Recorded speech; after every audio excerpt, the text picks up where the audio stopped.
Banyak bermunculan penceramah agama yang dengan seenaknya berceramah di depan jamaahnya dengan pemahaman yang rendah, gak punya akhlak, bahkan gak punya ideologi kebangsaan.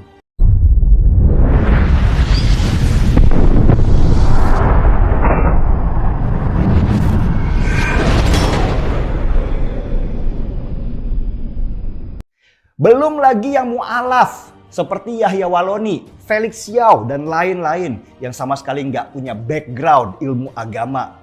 Mereka dengan pedenya muncul di panggung dengan label ustadz dan berbicara banyak hal yang jauh dari kapasitas pemahamannya.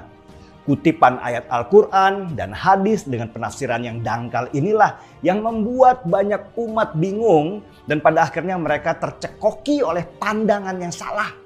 Dan permasalahan inilah yang membuat negeri ini selalu ribut karena perilaku orang-orang yang mabuk agama. Salah satu fakta yang tidak bisa dibantah, Indonesia adalah negara dengan penduduk muslim terbanyak di dunia. Ada 231 juta orang yang beragama Islam di Indonesia, mengalahkan Pakistan, India, bahkan Mesir, Iran, dan Irak. Potensi mereka yang muslim ini sejak dulu diincar oleh banyak negara untuk menancapkan pengaruh mereka di sini. Saudi sejak lama mencoba memasukkan ideologi Wahabisme ke Indonesia dengan mengucurkan dana yang sangat besar lewat pesantren-pesantren dan masjid-masjid. Mereka menciptakan penceramah-penceramah yang kemudian menyebarkan ideologi itu ke kelompok urban di wilayah perkotaan. Ideologi Wahabisme dari Saudi ini bersaing dengan kelompok Ikhwanul Muslimin yang juga ingin menancapkan pengaruhnya di sini. Masih ditambah kelompok Hizbut Tahrir yang berusaha keras menjadikan Indonesia sebagai negara agama. Bayangkan ya, umat muslim di Indonesia dikeroyok oleh begitu banyak pemahaman dalam Islam yang dibawa oleh gerakan-gerakan transnasional.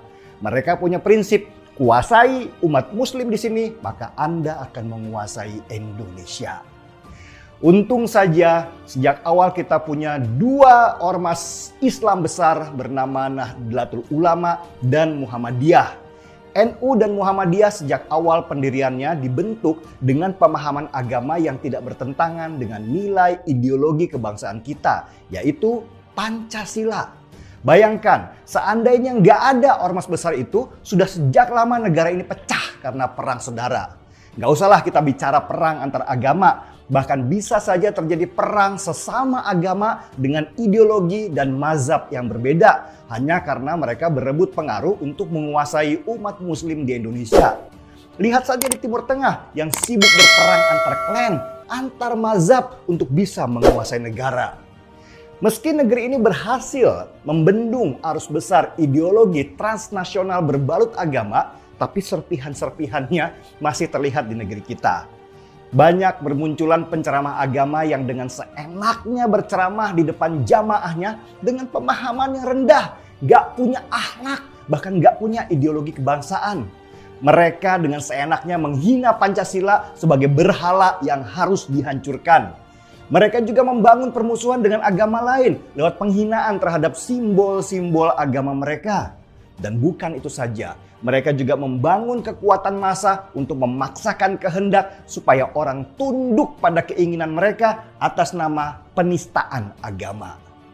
Dan beberapa dari penceramah itu ada yang memang punya ilmu keagamaan hasil belajar dari Mesir dan Saudi Arabia. Tapi lebih banyak lagi yang tidak punya dasar ilmu keagamaan sama sekali.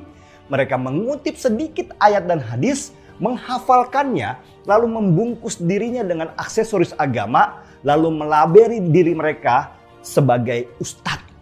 Contoh saja seperti Sugi Nur yang awalnya pemain debus dan preman pasar. Tiba-tiba entah bagaimana berubahlah dia menjadi ustadz.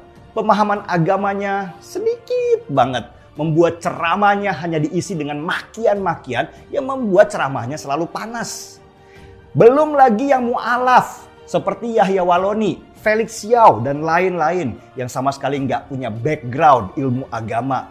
Mereka dengan pedenya muncul di panggung dengan label ustadz dan berbicara banyak hal yang jauh dari kapasitas pemahamannya.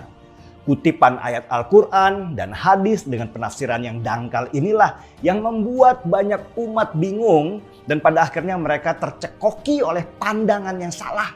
Dan permasalahan inilah yang membuat negeri ini selalu ribut karena perilaku orang-orang yang mabuk agama. Kita harus menganut prinsip lebih baik mencegah daripada mengobati dalam kasus radikalisme ini. Menangkap kelompok radikal itu tugas polisi, tetapi membangun sistem pencegahannya adalah tugas kita bersama seluruh bangsa Indonesia yang cinta negeri ini dengan menjaga warisan para pejuang dari segala suku dan agama supaya ideologi transnasional tidak memecahnya dan menjadikan negeri ini menjadi beberapa bagian.